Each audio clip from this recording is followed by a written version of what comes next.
जनजातीय सुरक्षा मंच का 2 दिवसीय कार्यशाला आयोजन किया गया। क्या निर्णय हुआ और किन विषयों पर चर्चा की गई? सबसे पहले मेरी ओर से जोहार है, नमस्कार है, राम राम। जनजातीय सुरक्षा मंच का 2 दिवसीय कार्यशाला आरोग्य भवन बरियातू के सभागार में आयोजित की गई थी। आज दूसरा दिन है। कार्यशाला का मुख्य उद्देश्य यही था कि डीलिस्टिंग की मांग को लेकर हम लोग पूर्व से ही आंदोलनरत हैं और दिल्ली जाने का तैयारी को लेकर विशेष रूप से चर्चा की गई, जिसमें 5 प्रमुख भागों में बांटा गया। जिसमें प्रमुख भाग में मान के चलिए आपका युवा एक वर्ग हो गया, पहान का एक वर्ग हो गया, बुद्धिजीवी का एक वर्ग हो गया, महिला समूह का एक वर्ग हो गया, फिर किसान का एक समूह वर्ग हो गया। तो 5 समूह से टोटल 700 से ऊपर जो 750 आसपास जनजातियां हैं, सभी जनजातियों के कुल 6 सदस्य, कुल मिला के हमको लगता है कि 1.5 से 2 लाख की संख्या में शुरुआत में हम लोग जाएंगे दिल्ली के जंतर मंतर कार्यक्रम में, और वहाँ हम लोग डीलिस्टिंग की मांग को लेकर धरना देंगे। डीलिस्टिंग का मतलब हमको लगता है कि बार बार कहना या बताना सही नहीं है, लेकिन तो भी मैं आपके चैनल के माध्यम से एक बार बताना चाहूँगा। डीलिस्टिंग कहने का मतलब है कि अनुसूचित जनजाति का आरक्षण का लाभ जो धर्मांतरित ईसाई और मुस्लिम ले रहे हैं, वो आरक्षण का लाभ उनको मिलना बंद हो। यही डीलिस्टिंग है, एकदम ठेठ भाषा में यही है कि जनजाति का आरक्षण का लाभ मुस्लिम और ईसाई को मिलना बंद हो। कैसे बंद होगा? बंद होगा, और यह कोई नया मांग नहीं है। हमारे उरांव समाज से सबसे बुद्धिजीवी आज तक में सबसे बुद्धिजीवी डॉक्टर कार्तिक उरांव 1967-70 के दशक में बहुत गरीबी घर से पढ़ लिख के पूरा विदेश से भी कई गो नोबेल पुरस्कार प्राप्त किए थे। वैसे बुद्धिजीवी वर्ग, तेज तरार समाज के अगुआ, मसीहा कहिए है तो कहीं दिक्कत नहीं होगा। वैसे गार्जियन का मांग था 1967-70 के दशक में सदन में। वो जानते थे कि जो भी हमारा केंद्र सरकार का आरक्षण का लाभ, राज्य सरकार का आरक्षण का लाभ, अगर इस सबको नहीं रोका गया तो हमारा जो मूल जनजाति उरांव समुदाय है, आदिवासी समुदाय है, जनजाति समुदाय है, उसका उत्थान या विकास नहीं होगा। जो एकदम अभी प्रत्येक दिख रहा है आपका, तो आरक्षण का रोस्टर जो आपका केंद्र का है, राज्य का है, सब तो दे रहा है, लेकिन वो आरक्षण आखिर जा कहाँ रहा है?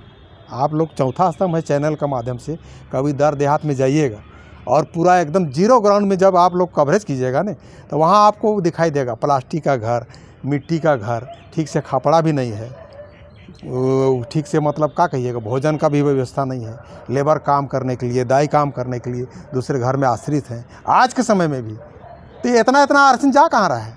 तो ये आज का मांग नहीं है, 1967-70 के दशक में डॉक्टर कार्तिक उरांव ने ये मांग उठाई थी।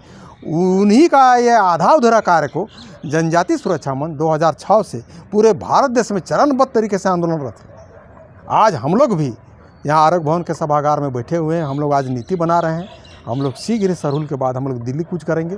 उससे पहले हम लोग ग्रामीण क्षेत्र में जाएंगे, पहान वाला वर्ग से भेंट करेंगे, महिला समूह से भेंट करेंगे, बुद्धिजीवी से भेंट करेंगे, हैं, उसके बाद युवा वर्ग से भेंट करेंगे, उसके बाद दिल्ली कूच करेंगे।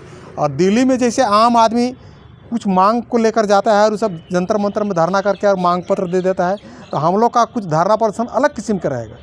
हम आपका चैनल के माध्यम से हम बताना चाह रहे हैं कि हम लोग वहाँ जब जंतर मंतर में धरना में कार्यक्रम जाएंगे, हम प्रयास करेंगे कि आप लोगों को भी वहाँ ले जाए। तो वहाँ हम लोग कार्यक्रम करने के बाद वहाँ का जो संसद चलता है ना, उस संसद नहीं चलने देंगे।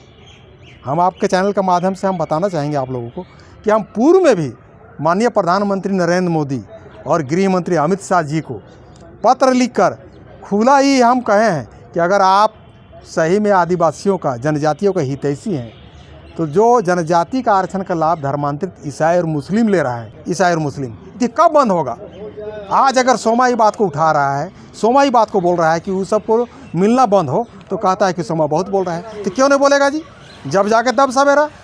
इससे पहले भी तो 1967-70 के दशक में डॉक्टर कार्तिक उरांव विधान पटल पर उठाए थे। वही बात आधा अधूरा कार्य को सोमा अभी कर रहा है, जनजातीय सुरक्षा मंच कर रहा है। इसमें कौन सा बड़ी बात है? मतलब दिल्ली जाके आर पार की लड़ाई लड़ेंगे? आर पार की लड़ाई लड़ेंगे। और वहाँ जब तक डिलिस्टिंग का बिल नहीं पास करवाएंगे हम वहीं पर प्राण त्यागेंगे, घोषणा करके कि मैं आज सोमा हो रहा हूँ, डिलिस्टिंग का बिल नहीं पास हो रहा है, जिसके चलते मैं प्राण त्याग रहा हूँ। सब प्रेस वाला आवे, मीडिया वाला आवे, प्रधानमंत्री जाने, गृह मंत्री जाने, मैं वहाँ पर प्राण त्यागूंगा जब तक डिलिस्टिंग का बिल पास नहीं होगा। मैं बता रहा हूँ आपको। आप डिलिस्टिंग का मुद्दा उठा रहे हैं, उधर आप ही का एक पार्ट जो है सो सरना धर्म कोड, आदिवासी धर्म कोड का विषय को लेकर के दिल्ली कुछ कर चुकी है। कैसे देखते हैं दोनों कॉम्बिनेशन को अलग अलग? देखिए, मैं आपको चैनल के माध्यम से बताना चाह रहा हूँ, कोई आदिवासी समुदाय, कोई जनजाति समुदाय क्या मांग रहा है, क्या कर रहा है, उस पर हम नहीं जाते हैं। लेकिन मेरा सीधे सीधे ही कहना है, आप लोग चौथा स्तंभ है कि आप लोग किसी से भी बात पूछिएगा कि क्या जनजाति का आरक्षण का लाभ जो मुस्लिम और ईसाई ले रहा है वो मिलना बंद होना चाहिए कि नहीं। जो लोग दिल्ली गए थे मांगने, उससे आप लोग पूछिए उसको कि जनजाति का आरक्षण का लाभ मुस्लिम और ईसाई ले रहा है, वो मिलना चाहिए, बंद होना चाहिए कि नहीं होना चाहिए। हम तो इतना तक बोले झारखंड सरकार के माननीय मुख्यमंत्री को कि 10 तरह का षड्यंत्र करके जनजातियों का आरक्षण का लाभ को मुस्लिम और ईसाई को देना आप बंद कीजिए। और अगर आपको इतना ही उस सबको प्रति हित है, अच्छा सोच है, तो आप समूल रूप से कैबिनेट से एक चिट्ठी निकाल दीजिए कि जो भी जनजाति का आरक्षण का लाभ है उसको धर्मांतरित ईसाई और मुस्लिम स्वेच्छा से ले सकते हैं। ऐसा हमने इसलिए एक बार नहीं कई बार ही बात बोलते हैं, लेकिन डार्क में रख के, षड्यंत्र में रख के छल कपट करके जनजातियों का आरक्षण का लाभ को आप धर्मांतरित और ईसाई और मुस्लिम को देने का काम जो आप कर रहे हैं वो बंद कीजिए। आपका जितना भी षड्यंत्रकारी योजना चलता है या आपका जो चिंतन है या आपका सोच है, इस सब जो चीज़ को हम पकड़ लेते हैं। पहले आप केंद्र लेवल पे ये आवाज़ उठाना चाहते हैं कि राज्य लेवल पे? राज्य लेवल आपको कुछ नहीं करेगा। राज्य लेवल तो चाहिए रहा है माननीय मुख्यमंत्री कि सब जनजाति का आरक्षण का लाभ धर्मांतरित ईसाई और मुस्लिम को दे दे। वो क्या काहे चाहेगा भाई? तो केंद्र में किससे मांग करेंगे? केंद्र में हम केंद्र सरकार से मांग करेंगे, माननीय प्रधानमंत्री से मांग करेंगे, गृह मंत्री से मांग करेंगे।